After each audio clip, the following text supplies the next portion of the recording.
రాజధాని అమరావతి మహిళలపై అనుచిత వ్యాఖ్యల కేసులో అరెస్ట్ అయిన జర్నలిస్ట్ కృష్ణంరాజు పోలీస్ కస్టడీ నేటితో ముగిసింది.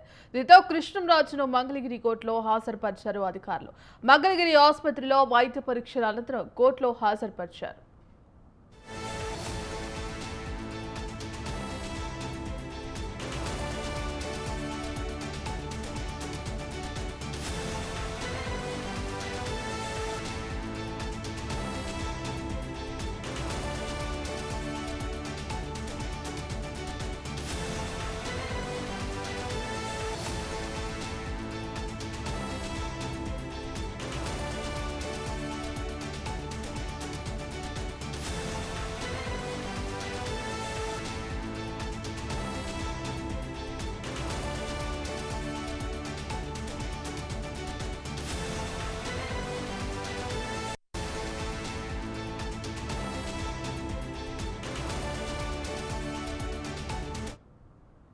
రాజధాని అమరావతి మహిళలపై అనుచిత వ్యాఖ్యల కేసులో అరెస్ట్ అయిన జర్నలిస్ట్ కృష్ణంరాజు పోలీస్ కస్టడీ నేటితో ముగిసింది. దీంతో కృష్ణంరాజును మంగళగిరి కోర్టులో హాజరుపరిచారు అధికారులు.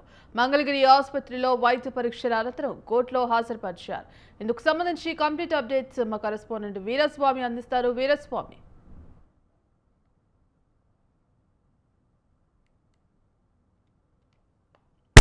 కృష్ణరాజు వ్యాఖ్యలు చేశాడు. ఈ వ్యాఖ్యలు చేసినందుకు అతన్ని జైలు కోర్టు పంపించిన నేపథ్యంలో ఉంది. అతను రిమాండ్ లో ఉన్న పరిస్థితి నెలకొంది. రిమాండ్ లో ఉన్న తర్వాత అతన్ని ఏదైతే ఉందో కస్టడీకి ఇవ్వాలని తుళ్లూరు పోలీస్ స్టేషన్ పోలీసులు పిటిషన్ దాఖలు చేస్తే 3 రోజుల పాటు ఏదైతే ఉందో కస్టడీలో తీసుకున్నారు. ఈ రోజు కస్టడీ పూర్తయింది.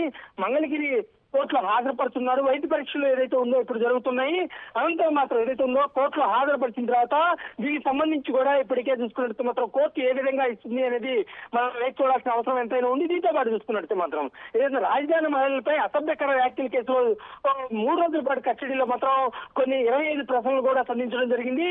దానికి సంబంధించి కూడా ఇప్పటికే పూర్తి కసరత్తు కూడా పూర్తయింది. 3 రోజుల పాటు మాత్రం లోతైన విచారణ చేశారు. ఒక డిఎస్పీ స్థాయి అధికారి కూడా దీనికి సంబంధించి కూడా అతన్ని పలు ప్రశ్నలు కూడా ఇచ్చి జరిగింది.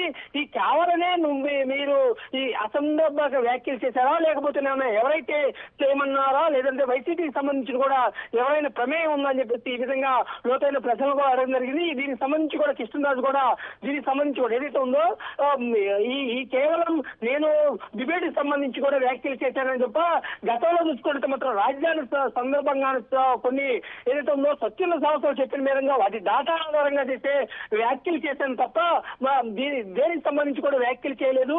కేవలం నేను మాత్రమే వ్యాఖ్యలు చేశాను. దీని వెనక వైసీపీ ప్రమేయం లేదని స్పష్టంగా చెప్పడం జరిగింది. ఆ సందర్భంగా ఎందుకు మీరు మాట్లాడారు, ఎవరైనా స్క్రిప్ట్ ఇచ్చారా, లేకపోతే ఎవరైనా ప్రలోభ పెట్టారా అని చెప్పేసి డిఎస్పీ స్థాయి అధికారి కూడా ఈ 3 రోజుల కస్టడీలో కూడా విచారణ చేసిన పరిస్థితి నెలకొంది. కేవలం నా సొంతంగా నేను మాట్లాడాను తప్ప దీని వెనక ఎవరి ప్రమేయం లేదు. దీనికి సంబంధించి కూడా గతంలో చూసుకుంటే మాత్రం ఏదైతే ఉందో వాటికి అనుగుణంగానే మాట్లాడారు తప్ప వీటికి అనుగుణంగా వాళ్ళ మీద వ్యాఖ్యలు చేయాలని చేయలేదు అని చెప్పేసి అతను స్పష్టంగా చెప్పడం జరిగింది. కొన్ని ప్రశ్నలు మాత్రం నాకు తెలియదు అని చెప్పేసి ఈ కస్టడీలో కూడా చూసుకున్నట్టు మాత్రం సమాధానం చెప్పారు. ఈ పూర్తి అయిన తర్వాత విచారణ పూర్తయిన తర్వాత వాటికి సంబంధించి కూడా మొత్తం డాటాను కూడా ఏదైతే ఉందో కోర్టులో సమర్పించుతున్నారు. కోర్టు మాత్రం ఏ విధంగా డిసిషన్ తీసుకుంటుంది, కోర్టు వాదన తర్వాత ఏం తీర్పిస్తుంది అనేది మనం వేచి చూడాల్సిన అవసరం ఎంతైనా ఉంది. Right, thank you Veeraswamy.